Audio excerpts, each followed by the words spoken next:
So in a previous video, we talked about what is a virtual assistant or a VA and why they are so beneficial for your business. But in tonight's video, we are talking about what you should do before you hire a virtual assistant for your business. So everyone talks about hiring a virtual assistant. It's like a magical fix. Just get a VA and everything gets easier.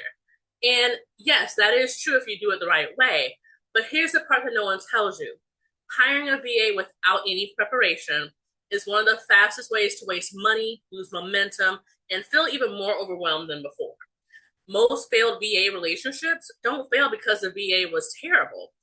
On the contrary, they fail because the business owner wasn't ready. So let us make you not be that type of business owner. Before you post a job, before you sign a contract, before you hand someone access to your business, here's what you need to do first. Let's get into it. Step one, define your actual business needs. Don't just start with, I need help. We all need help, and we need help with everything in our business sometimes. But that's not a role, that's just a cry for help. So instead, ask yourself these questions. What tasks drain my energy every single week? What do I consistently procrastinate at? What keeps falling through the cracks no matter how hard I try? This step is about honesty, because it's not what you wish your business needed, like especially if you're forward thinking, you're thinking in the future. This is about what you need in your business right now, as of today, this moment. The clarity in that, when you really think about what your actual needs are, it makes hiring easier, it makes onboarding a lot faster, and it also sets your VA up for success. So once that is done, it's time to actually identify the scope of work that you will have your VA working. This is where things usually get messy, but again, it is important that you be realistic and be specific. You'll hear me say that a few times during this video. But you need to know, for instance, how many hours per week do you truly need help with? What tasks are what I would consider ongoing versus occasional? What does a good job actually look like in this role? If you can't describe success, no one can deliver on it. So vague roles, remember, create confusion, and confusion creates frustration. And really, frustration is the reason why so many VA relationships fall apart. So the third step is you want to determine your budget before you hire. Look at your money, see what it can do for you. Please do not even start looking before you know your actual numbers. You should already have clarity on if you're going to pay this person hourly versus a monthly retainer, how often you'll be paying them, and whether you have room to scale as your business grows. The VA will also have a little bit of a say in this as well as you're talking with them and interviewing with them. But it is so important that you go into those negotiations knowing your numbers so you can negotiate effectively for yourself. A VA is not just an expense, they're leverage for your business. And if you treat them like a last minute cost, for one, they'll feel that way. And you'll also never get the full value that they can bring into your business. So step four, decide what type of VA that you actually need.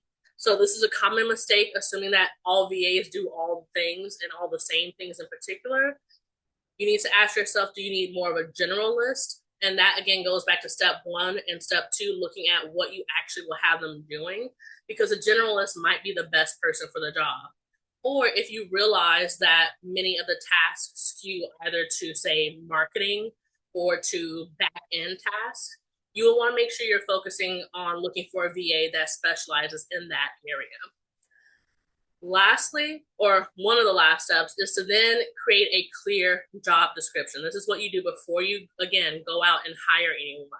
You want to have a nice job description by following steps 1 through 3. You'll have essentially created that job description because it will have, again, the pay, it would have the specific tasks, what the rates are, and what the expectations are for that role.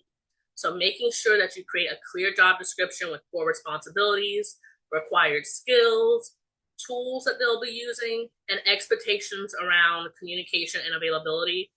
That I want to put like an asterisk near that. That is so important because some business owners, they expect communication within an hour. Others are like, just acknowledge that you got the message to make sure that the systems weren't down or anything and get back to me when you can. It's different communication styles for different folks, so making sure that is also clearly written in the job description is very important. All right, now once all those things are done, it is now time to actually look for the VA. There's different sites that you can go through, but quite honestly, I do think referrals are the best way to look for a good quality VA. So I would probably say my first step would be to go on LinkedIn, make a post saying, hey, I'm looking for a VA. Here's the job description. Is there any of my colleagues or anyone in my connection network that can refer someone to me? I would say that's probably the first step that I would do. And then depending on how that works for you, then possibly maybe even going out to the different job sites to see where you can post that job description. But I would highly recommend getting referrals. All right. Once you have a list of different folks you can possibly choose from, it is now time for the interview. Remember, you're not just hiring a skill set, you're hiring a person to be part of your team. Eventually, if this person is good enough, they will almost be a copy of you and your business. So you will definitely want to ask important questions. Don't just ask them what they can do. Ask them how they manage deadlines, how they prioritize work, how they prefer feedback, how they prefer communication when something goes wrong.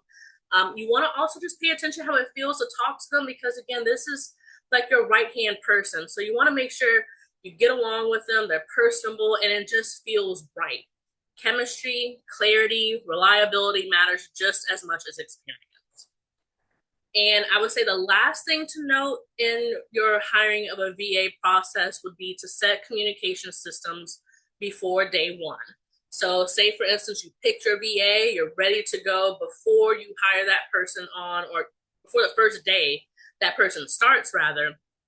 You want to decide up front how you'll communicate, how often you'll be checking in with that person, what tools you'll be using. I would recommend that, depending on your business and what tech stack that you're using, that you figure out if they could have their own login separate from yours.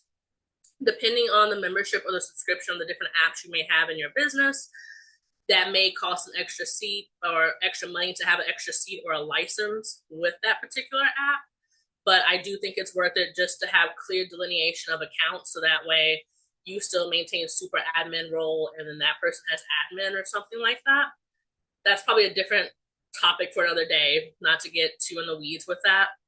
But also, when talking with this person and establishing communication systems, you want to expect, or you want to at least explain what response time you expect. That way there's no confusion. Everyone's all on one page. Structure, remember, creates ease for you and for them.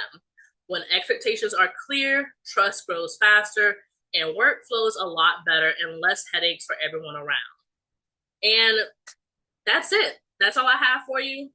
Hiring a VA can be an absolute game changer for your business, but only if you prepare first. Again, half of these steps were things that you need to take care of in-house. And once you get those things together, it really should be smooth sailing from there once you interview and talk with a couple of VAs and hire one on board. So again, that's all I have for you. Let me know in the comments if you have any questions or if there's something you want me to expand on a little bit further. But if you're new here, welcome. If you've been here before, welcome back. My name is Moni, and I'm creating videos for those looking to redesign their life with intention. I talk about all types of different topics. You can check them out on my channel page. It's any and everything in between with entrepreneurship, nonprofit leadership, dating, moving, traveling, all the things. So I will say, if this kind of content resonates with you, please do me a favor. I'd love it if you would like, share, and subscribe. I post daily, so I'll see you tomorrow. Until then, be kind to yourself, and I will see you tomorrow. Bye.